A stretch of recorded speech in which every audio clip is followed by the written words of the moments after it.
Boa noite a todos. Boa noite.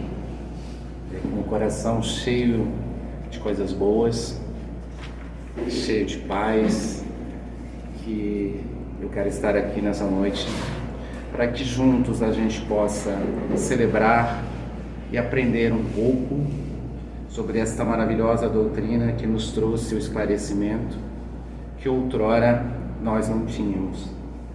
E que bom que a gente pode estar aqui reunidos e celebrando este momento. É um momento de aprendizado mútuo, principalmente para este aqui que vos apresenta e compartilha, o ensinamento da noite.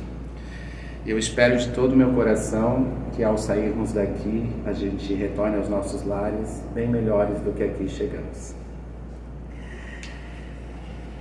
Um certo professor, ele costumava reunir os seus alunos numa atividade extra-classe para poder estreitar os seus laços de amizade e conhecê-los melhor.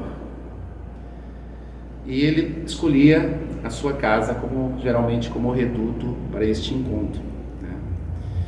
E num desses encontros, os seus alunos estavam com uma certa ansiedade, desabafando, colocando para fora todo aquele processo de cansaço, de estresse. E aí o professor, ouvindo, começou a pensar como dar uma lição para aqueles jovens. Então ele se dirigiu até a cozinha. Como era uma noite extremamente fria, preparou uma jarra de chocolate quente. E retornou à sala, colocou sobre a mesa e junto com essa jarra colocou diversas canecas, umas grandes, bonitas, caras, de materiais diferentes, porcelana, e outras não, mais velhinhas, desbotadas, desgastadas. Os jovens ávidos para querer tomar o chocolate quente, imediatamente dirigiram-se para se servir. E imediatamente começaram a pegar as canecas mais caras, as mais bonitas, as mais coloridas, as mais chamativas. Ok? Serviram-se e a conversa continuou. Lá pelas tantas cessaram-se as reclamações. Então o professor resolveu indagar os queridos alunos seus. Pelo jeito, vocês realmente gostaram do chocolate. Mas vocês se deram conta de que rapidamente vocês procuraram, ao se servir, escolher para si as melhores canecas, as mais caras, as mais preciosas? E aí indaga o professor. Por mais que para vocês as coisas melhores sejam importantes, para o chocolate não faz uma diferença, porque a caneca não alterou o conteúdo que ali está. E o professor continua: a caneca não acrescenta nada à qualidade ali que está, porque o que eles queriam era apenas o chocolate.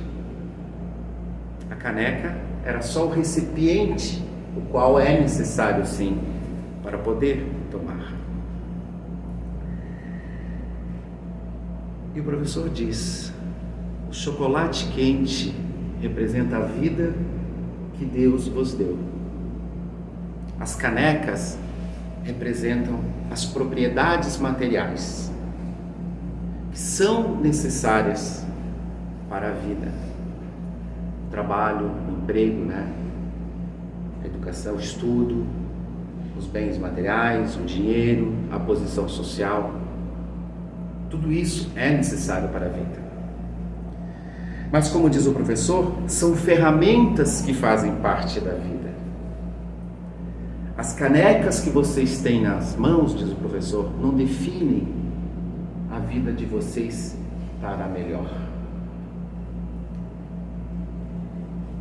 E aí que ele diz: o problema, a fonte do problema de vocês é justamente essa. É dirigir para as coisas materiais destinar toda a energia para as coisas materiais e deixar de lado aquilo que realmente vocês deveriam se interessar e focar, que é a vida de vocês.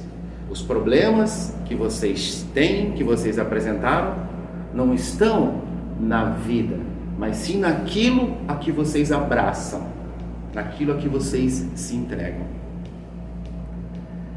E como diz o professor, às vezes nos concentramos demais nas canecas, esquecemos e deixamos de lado a oportunidade de saborear o chocolate. Ou seja, nós nos abraçamos as coisas, sim, que são úteis para a nossa vida, até porque nós vivemos em sociedade, precisamos disso, mas nós deixamos de viver. Bom, essa é a história do professor. Tem uma frase que diz assim: as pessoas felizes não são as que têm o melhor de tudo, mas as que fazem o melhor de tudo que têm. Às vezes, lá na minha humilde casa, eu tenho as coisas mais simples ali. E dessas coisas eu faço um lar, eu faço um ambiente saudável, eu faço um ambiente de paz, um ambiente de amor, com aquilo que eu tenho. É você usar aquilo que você tem para fazer melhor para a tua vida e daqueles que convivem com você. Muitas vezes se preocupa tanto em querer construir tantas coisas com o intuito de querer viver uma vida melhor, mas não se vive. E se a gente fazer aqui um parênteses, o homem, ele desencarnado, existe neste planeta Terra, existe muito antes de todas as propriedades que nós hoje usamos como utilidades existirem. Deus deu ao homem a inteligência para que ele pudesse extrair os minerais, para fazer os utensílios que ele precisa, mas se voltarmos lá nos primórdios, o homem não tinha nada. Ele vivia em cavernas, não tinha, muitos antes atrás, nem a arma para caçar ele tinha. Mas ele existia. E é isso que a mensagem do professor quer trazer. Que nós, sim, estamos sendo privilegiados nesse momento da história, de a gente poder ter tantas coisas ao nosso dispor. E essas coisas fornecidas neste planeta é para nos auxiliar, para nos ajudar a nos melhorarmos. Essa é a função das propriedades, das coisas, da matéria. Tem coisas, a coisa material, se ela não tiver um sentido espiritual, nós nos tornamos prisioneiros daquela coisa. Se eu comprar uma casa para construir um lar e viver ali com uma família, ou seja, sozinho, independente disso, mas como um lar, eu tenho uma ligação espiritual, porque ali é o lar onde o espírito habita. Agora, se eu tenho essa casa apenas com a finalidade de demonstrar poder, de demonstrar riqueza, de mostrar para o meu vizinho que a minha casa é muito melhor, muito maior que a dele, o meu propósito e a minha finalidade espiritual deixa de existir. Então, quais as nossas prioridades? Jesus disse: buscai primeiro o reino dos céus e a sua justiça, e todas as demais coisas serão acrescentadas. Eu tenho que primeiro me preocupar com as coisas do Espírito.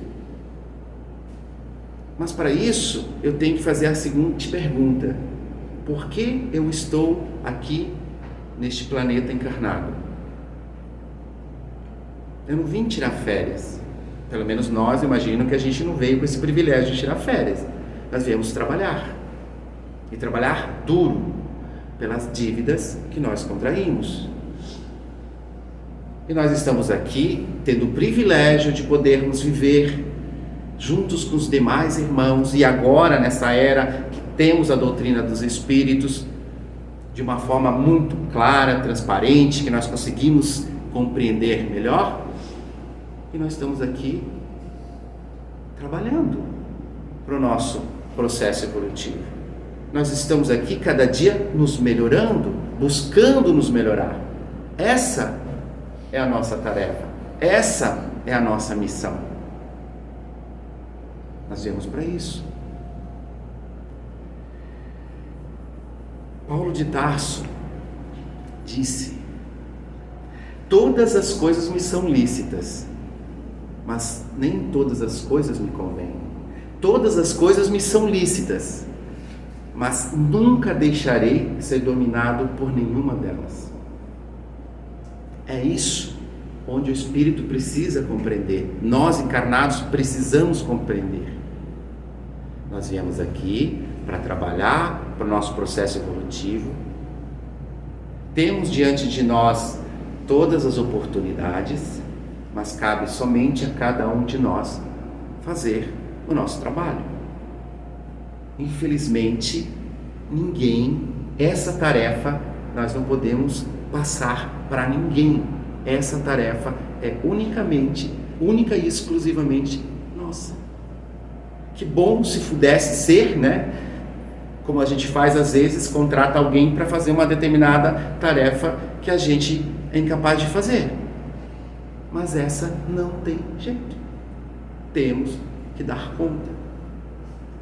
Por isso que todo o ensinamento vem nos alertando e dizendo: para diante do mundo, se veja como um ser em atividade para esse mundo e começa a se conhecer melhor, ver aquilo que realmente te preenche, que te traz paz. E nós sabemos que através da doutrina dos Espíritos, o bem é o caminho, Jesus é o caminho, o amor é o caminho. Não adianta a gente querer fazer faculdade para isso, para aquilo, que isso vai nos melhorar. Não vai. Vai nos ajudar a parte cognitiva, vamos ter um intelecto mais evoluído, mais conhecimento, mas a parte que realmente importa para o espírito, que é a evolução moral, ela só vai acontecer se a gente praticar o bem. E não adianta só existirmos. Existirmos é estagnar. Existir é deixar o espírito estacionado. Nós sabemos que a parte moral do espírito ela não regride, mas ela estaciona. Então nós podemos às vezes achar: a gente não está fazendo nada de errado, mas eu também não estou fazendo nada de bem. Eu não estou dando uma atividade para o meu espírito. Quando eu desencarno, retorno ao plano espiritual, desperto e me dou conta que eu perdi uma oportunidade de me melhorar. Desesperadamente eu quero uma nova encarnação para tentar compensar, mas vou ter que esperar novamente e passar por todo o processo. Por isso que, se nós começarmos a falar conosco mesmo, como dizia Santo Agostinho, fazer todos os dias uma reflexão sobre o dia, sobre o que nós fizemos, sobre o que deixamos de fazer, o que poderíamos ter feito de melhor, nós começamos a perceber que as nossas prioridades não são as coisas efêmeras, as coisas materiais. A gente vê às vezes com tristeza pessoas que estão no leito da morte, preocupadas com os bens que elas vão deixar. É triste isso para o espírito, porque quando ele desperta, ele se dá conta disso, que ele destinou uma vida a produzir bens e não produziu aquilo que ele precisava para o processo dele. E em nenhum momento, a doutrina ou qualquer ensinamento ligado à doutrina dos espíritos diz que não devemos ter bens. Pelo contrário, como falamos, os bens são ferramentas necessárias. Que bom que a gente possa ter o melhor de tudo, mas se não pudermos, que façamos daquilo que temos o melhor. Quer ver um exemplo? Imagina, eu quero ter um carro, porque eu preciso de um carro para trabalhar. Aí eu faço uma conta, olha, se eu trabalhar 8 horas por dia, fazer isso, fazer aquilo, eu consigo comprar um carrinho que eu vou pagar uma prestação de R$500 por mês. Você faz essa conta e está tudo certo.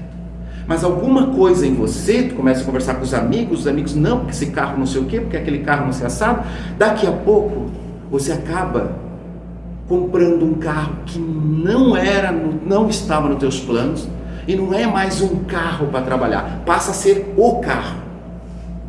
Daí aquele carro grandão, caro. Aí tu vai ter que trabalhar o dobro do tempo que você tinha para aquilo.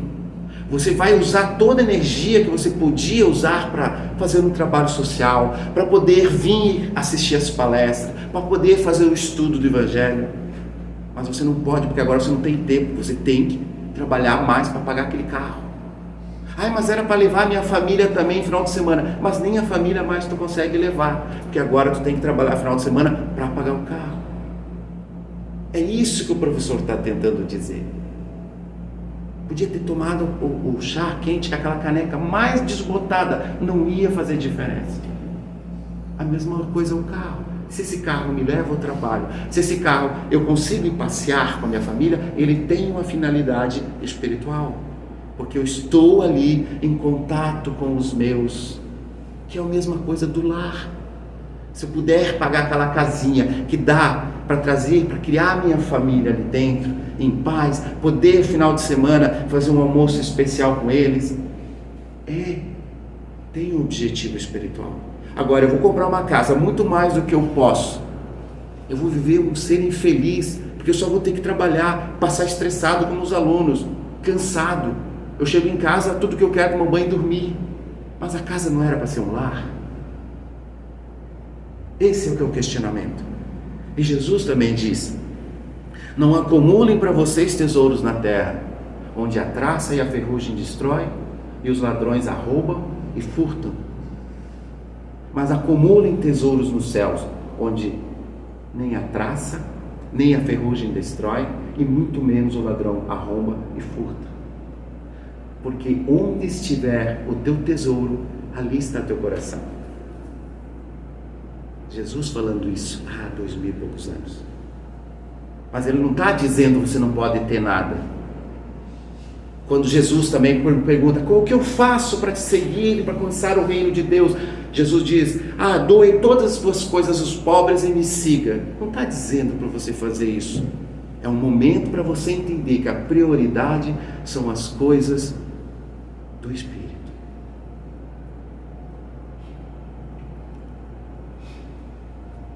Aristóteles, que escreveu a Ética a Nicômaco, que até hoje a gente não consegue entender. Desculpa eu estar falando Aristóteles, citando Aristóteles, porque a minha formação é filosofia e eu tenho um orgulho de falar que graças a Sócrates e Platão é que eu estou na doutrina dos Espíritos, que foi lá onde que eu conheci os primórdios, o berço do Espiritismo através da filosofia de Sócrates e Platão.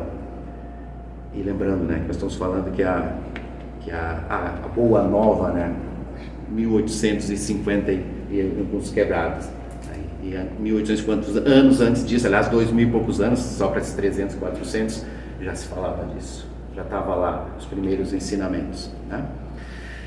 Aristóteles, quando escreveu a Ética a Nicômaco, que não se sabe se foi para o filho dele ou para o pai dele, onde ele falava sobre a felicidade, falava sobre as coisas que nós temos que buscar, falava sobre Deus, sobre uma outra perspectiva, mas falava sobre Deus.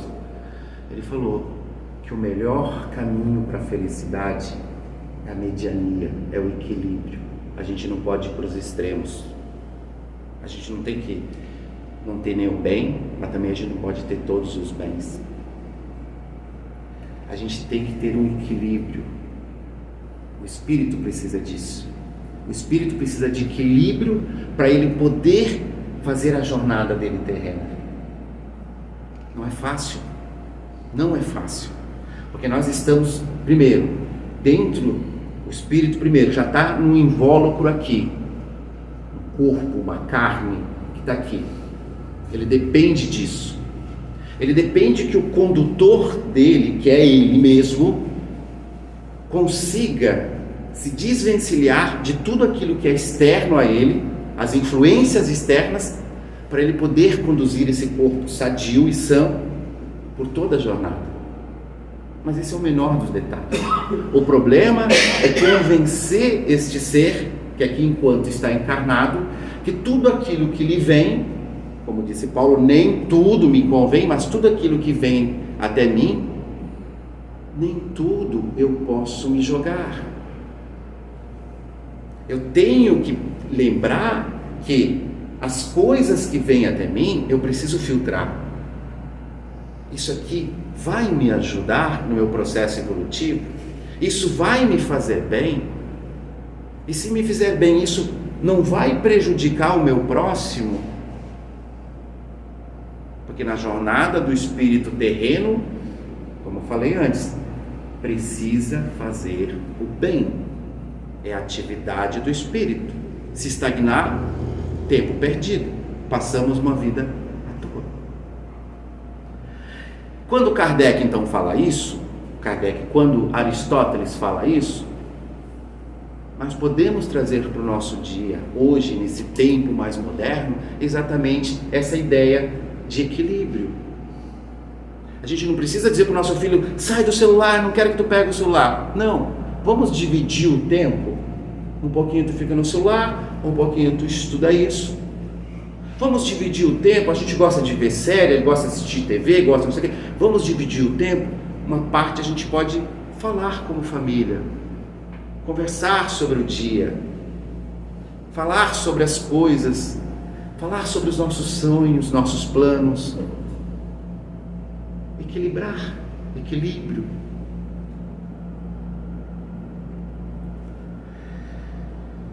A prioridade também é a nossa vida, é cuidarmos da nossa vida. Como eu falei, ninguém vai poder fazer por nós o que nós temos que fazer. Então nós temos que cuidar de nós. Cuidar de nós já é o primeiro bem que você está fazendo, porque você já está fazendo bem para o teu espírito. Porque todo bem que é feito, ele se irradia em forma de amor. Ele se irradia em coisas boas. Quando o filho da gente, quando o marido, a esposa, o amigo faz uma coisa boa para a gente não se sente acolhido, a gente não se sente feliz, a gente não sente uma coisa boa dentro da gente. É a mesma coisa quando a gente faz. Quando a gente faz o bem para alguém, quando a gente faz uma ação boa, a gente não sente uma coisa maravilhosa dentro da gente? Isso é o movimento, é o amor, é aquela fração que nós somos criados do grande Espírito de Deus, é que continua em movimento o tempo todo. Nós somos amor em movimento, só que às vezes nós não nos damos conta disso.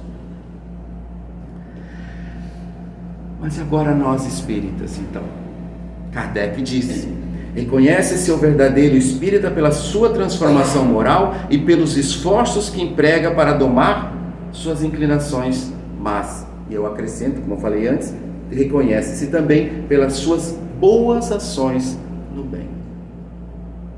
E fazer o bem, como eu falei, às vezes não custa nada. Custa às vezes você ouvir apenas uma pessoa, o teu colega, o teu vizinho que está passando por uma situação difícil. E aí depois você se recolhe no teu canto e faz uma prece. Isso já é um exemplo de fazer o bem. Fazer o bem é quando te desejarem coisas ruins, você desejar coisas boas.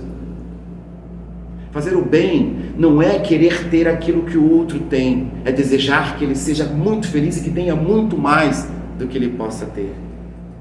Fazer o bem é olhar para o outro e dizer obrigado por você existir na minha caminhada, porque junto contigo eu estou aprendendo.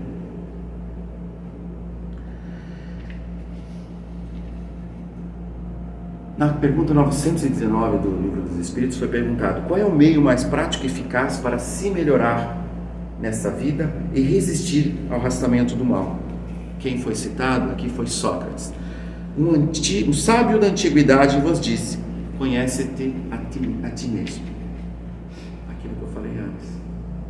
Se começarmos a exercitar esse conhecimento de quem nós somos, onde nós estamos, qual é o berço familiar que nós nos encontramos, quais são as pessoas que nós nos relacionamos, e o que disso tudo me faz bem, e o que eu faço de bem para essas pessoas. Essa autoanálise, porque às vezes você está lá, já deitou na cama e se diz: meu Deus, hoje eu falei aquilo para o meu filho e não lembrei de pedir desculpa. Hoje eu falei aquilo para o meu colega de trabalho e eu saí sem sequer ter dado um tchau para ele. Quando a gente começa a se conhecer, a gente começa a perceber que nós somos pessoas maravilhosas. Nós só somos espíritos falhos que estamos aqui num aprendizado, num laboratório, buscando encontrar uma saída talvez mais rápida, para quando a gente retornar ao plano espiritual, a gente possa retornar pelo menos realizados de que nós cumprimos parte das nossas tarefas. Então, quando a gente vem para a doutrina dos espíritos, a gente vem assistir uma palestra, a gente vem assistir, receber um passe, é o espírito querendo, de alguma maneira, poder ter uma certa estabilidade de, ao retornar para o seu lar, ao retornar para a sua casa, não cometer mais as falhas que ele cometeu, porque ele precisa estar seguro diante disso. Por isso que às vezes a gente se desespera, aí a gente só corre para o centro espírita para assistir a palestra quando a gente já está na beira do desespero.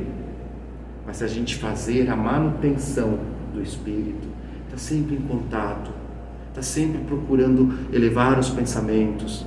Se está acontecendo uma coisa ruim ao meu redor, eu não vou deixar me contaminar por isso. Eu vou elevar meus pensamentos, eu vou priorizar as coisas boas da minha vida e não vou deixar que isso gere em mim os problemas que os alunos apresentavam para o professor. Então, que hoje essa pequena demonstração do que a doutrina e as coisas boas podem fazer conosco, porque eu tenho certeza que cada um de nós vai retornar hoje para casa mais seguro quanto à sua capacidade de mudar, de se melhorar, quanto à sua capacidade de, diante das propriedades da matéria, dessa coisa louca que nos cobra que a gente precisa ter isso, ter aquilo, e na verdade a gente não precisa ter nada, a gente só precisa ter aquilo que nos faz bem.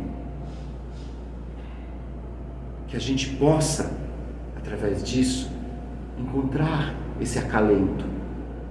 E toda vez que o espírito for para cair de novo numa inclinação que não te auxilie, que a gente possa refletir e pensar: a doutrina dos espíritos é a nossa amiga, é aquela que senta conosco do lado, no banco, na cadeira, quando a gente está sorrindo, quando a gente está triste, quando a gente precisa de ajuda, ela está sempre ali, só que nós não ouvimos. A doutrina dos espíritos não é nada mais do que Jesus falando conosco o tempo todo, nos chamando para dizer: meu irmão, não desista, como dizia a música, acredite em você, você veio aqui, você tem junto com você toda a força do bem para te auxiliar a resistir às inclinações ao mal.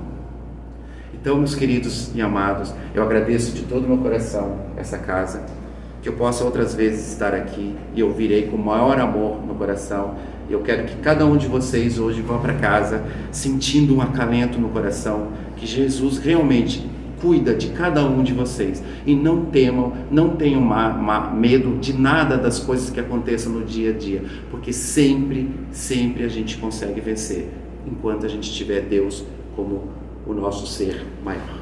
Obrigado pela atenção de vocês, tá?